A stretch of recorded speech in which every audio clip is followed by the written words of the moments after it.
One of the biggest expenses that you will have in retirement is what? Find out, because we're going to dive into Medicare today. Welcome to the show, everyone. The show's called Your Money, Your Wealth. Joey Anderson here. I'm a certified financial planner, president of Peer Financial Advisors. And I'm with the big man, of course, Big Alan Clopine. He's sitting right over there. This is a special show for Al, because this is near and dear to his heart. Oh, come on. Who would have thought you would have made it to 65, my friend? Well, but I did. Health insurance is only increasing in regards to expenses. If you kind of take a look here, most people think they'll spend about $41,000. But in actuality, people are spending about $300,000 over their lifetime once they hit 65 years of age. Medicare doesn't take care of everything. And another statistic is that most people have no idea what they're looking at in regards to enrollment. What plan should they pick? When it comes to Part A, Part B, Part C, Part D, it's a whole alphabet soup of insurance. That's today's financial focus. All right, we're going to break down the alphabet, but to help us with that, of course, we got the big man, Big Al Clopine.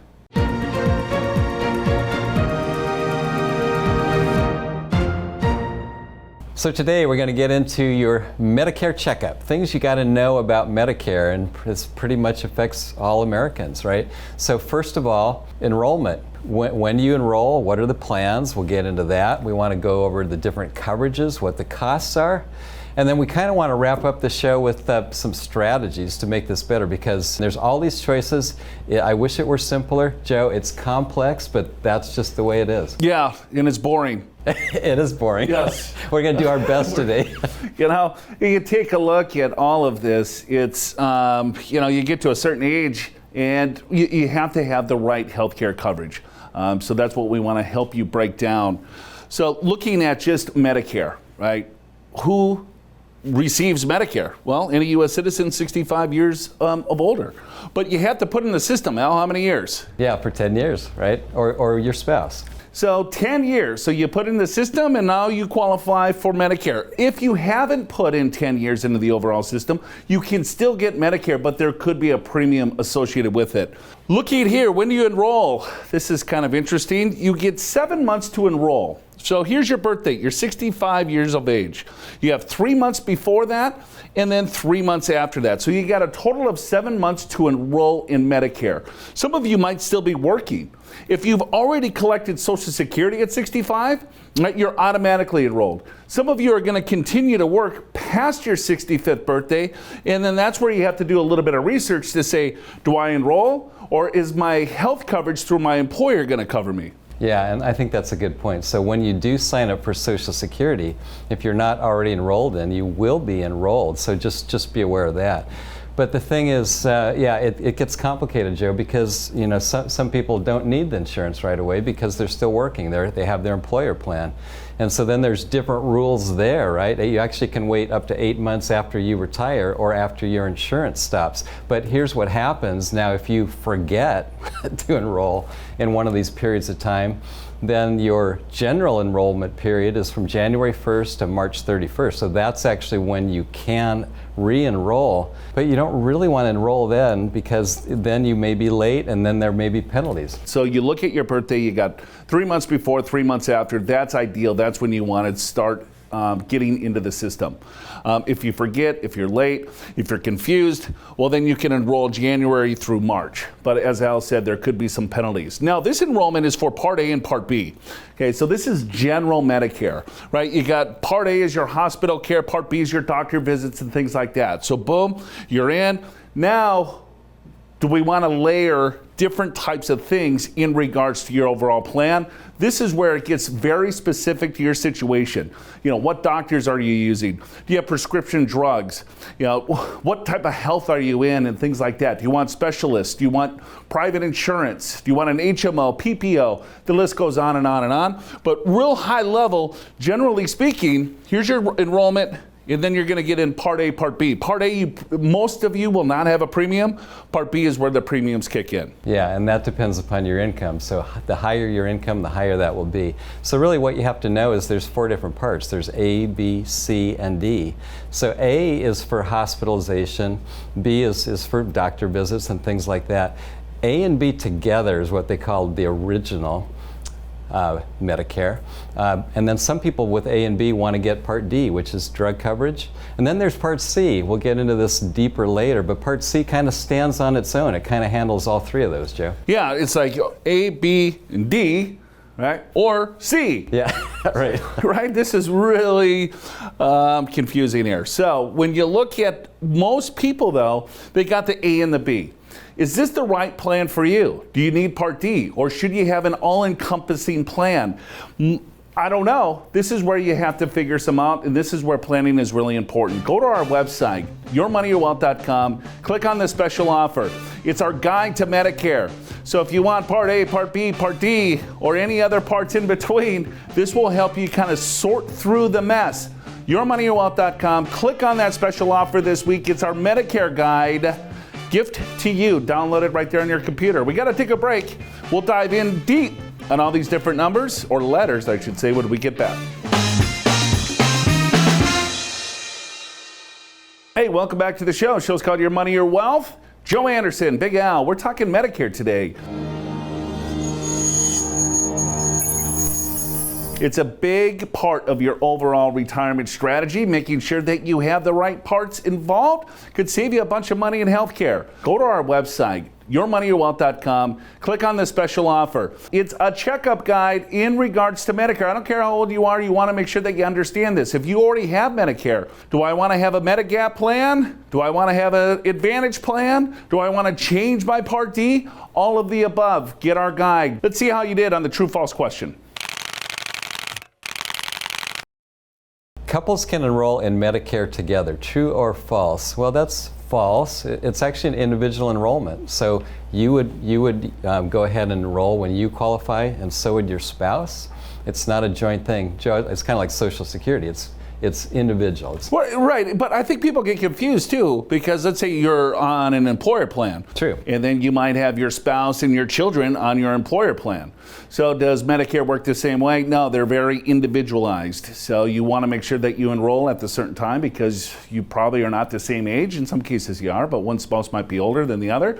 So once you turn that 65, that's when you want to start looking at this. Actually, a lot earlier than that, but that's when you want to sign up. So Fidelity does this study every year to figure out how much people are going to be out of pocket for medical expenses from 65 to end of life. So about 17% of your costs go to drugs. About 39% go for your Medicare premiums, right? Whether it's A and B, D, whether it's C, whatever you decide to go with.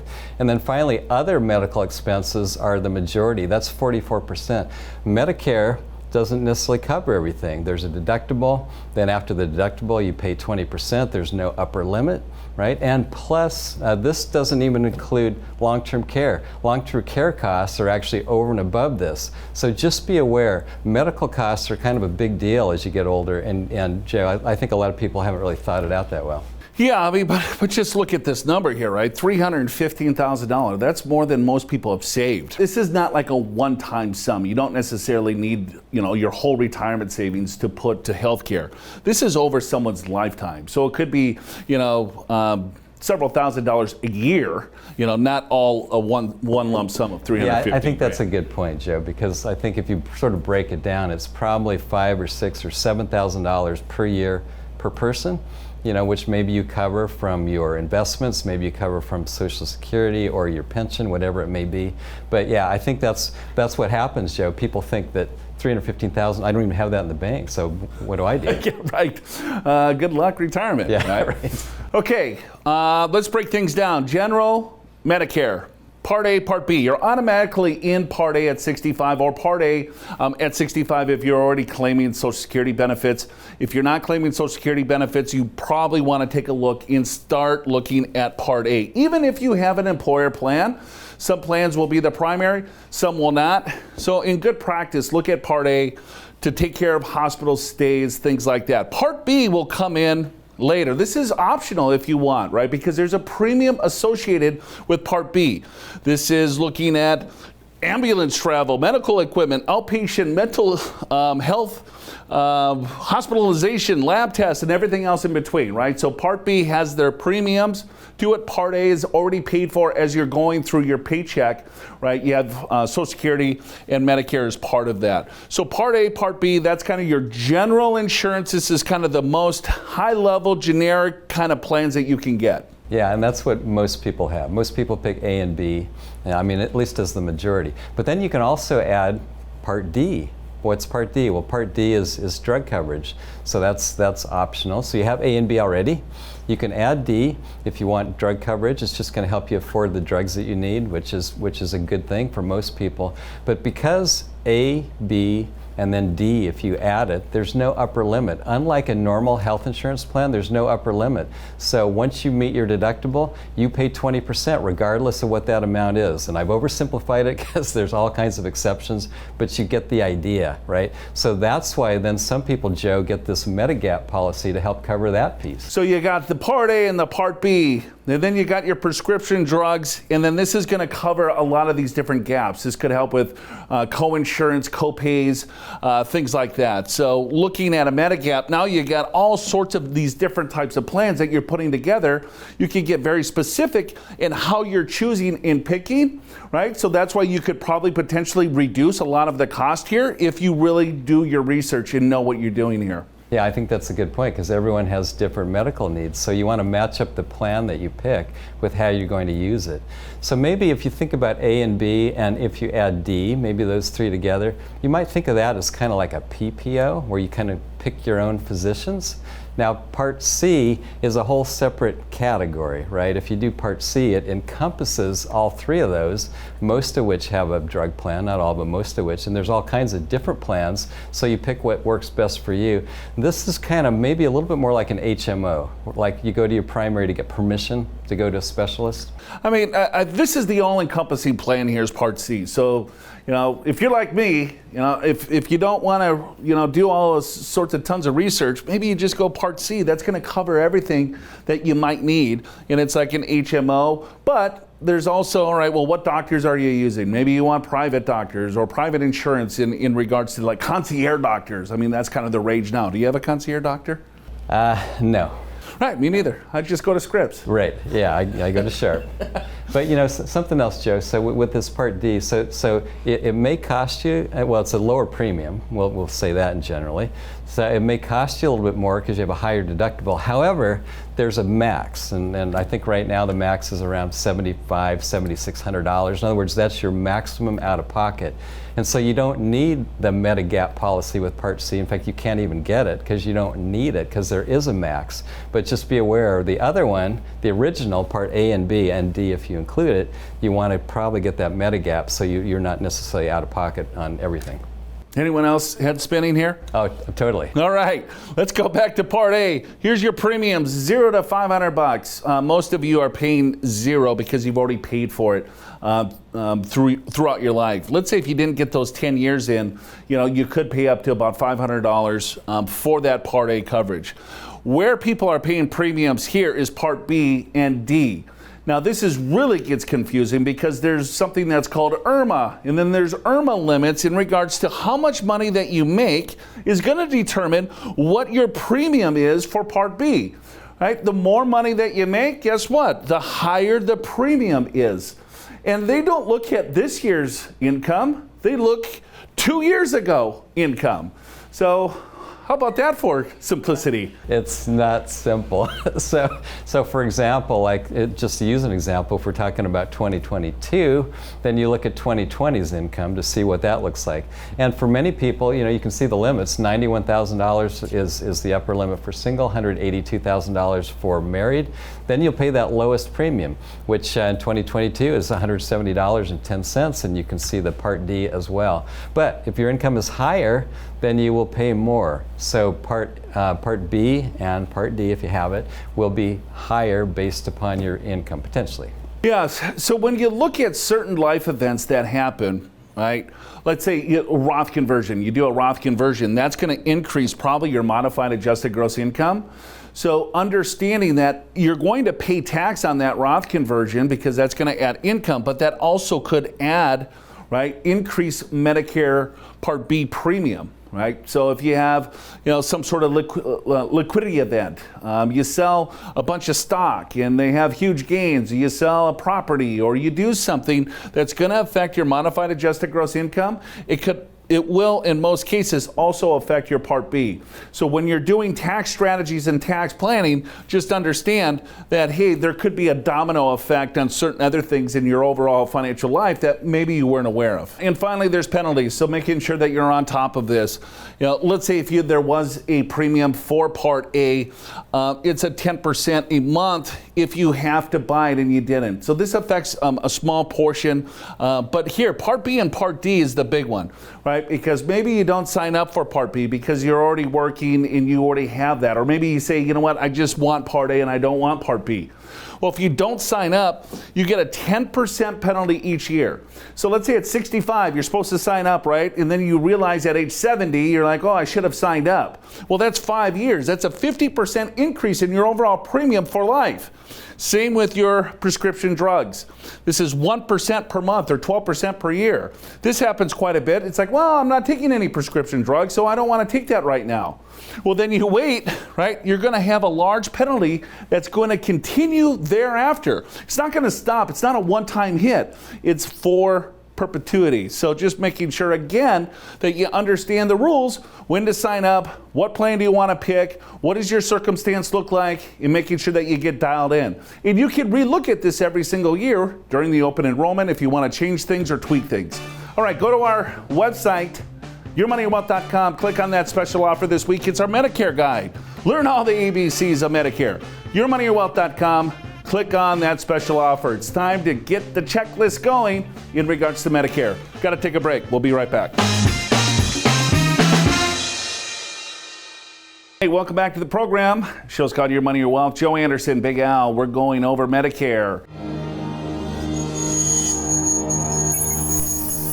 If you're as confused as we are, go to our website, yourmoneyyourwealth.com. Click on that guide. It's our Medicare guide. It gives you the soup to nuts on everything that you need to know in regards to Medicare. Yourmoneyyourwealth.com. Click on that special offer. You can download it right there on your computer, even if you're still in your PJs. Let's see how you did on the true-false question.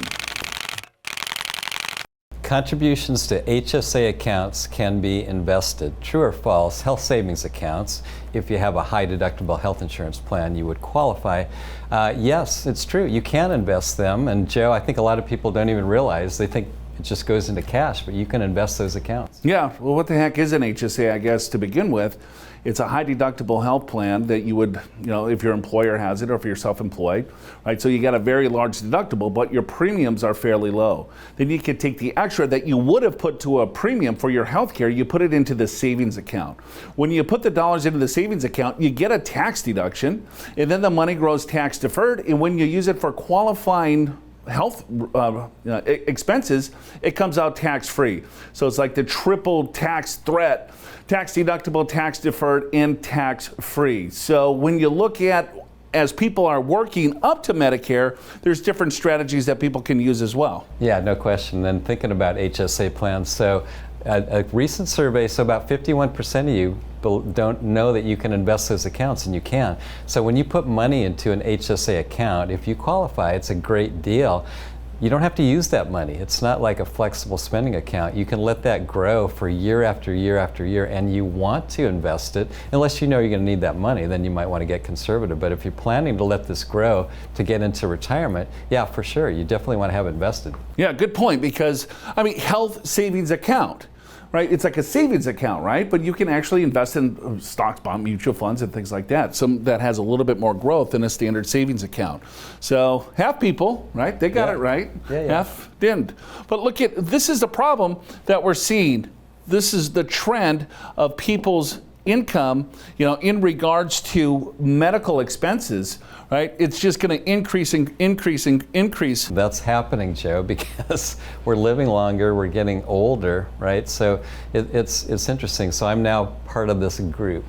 I just turned 65, so I qualify. I did not sign up for Medicare because I'm part of an employer plan. And I just kind of want to reiterate this because this is an important point and it's confusing. You're supposed to sign up within 3 months before or 3 months after your birthday month. So you have 7 months to do it, unless you're in a company health plan, which I am. And so if you're in a company health plan, you don't have to sign up until by the time you retire or up to 8 months after. And if you follow those rules, then you won't be penalized. But Joe, let's go back to HSA plans, because those are good for people that qualify. Yeah, well, without question, we get the triple tax advantage with an HSA plan. So you can look at your plan through your employer, see if they have an HSA account.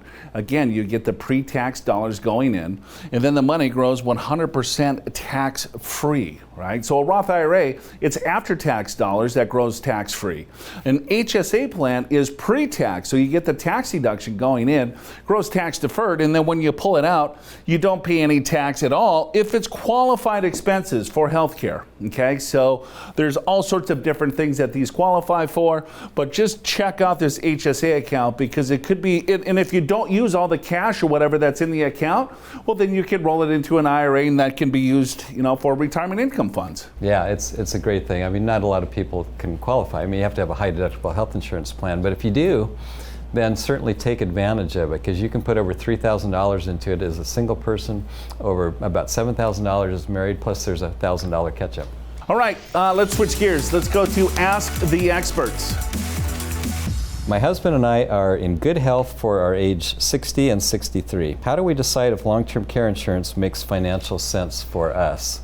Great question. I think everyone should be considering long-term care. Not everyone necessarily needs insurance, but everyone should have a plan for long-term care. But what do you think, Joe? What's kind of the thought on when to get the insurance? Well, yeah, I mean, you always want to get it before you need it. Right? But here's how long-term care plan works, because Medicare will not cover a long-term care stay. Right? So if you need assisted living, if you need care for an extended period of time, right, Medicare is not going to cover that at all. So this is another type of policy that would lay on top of that.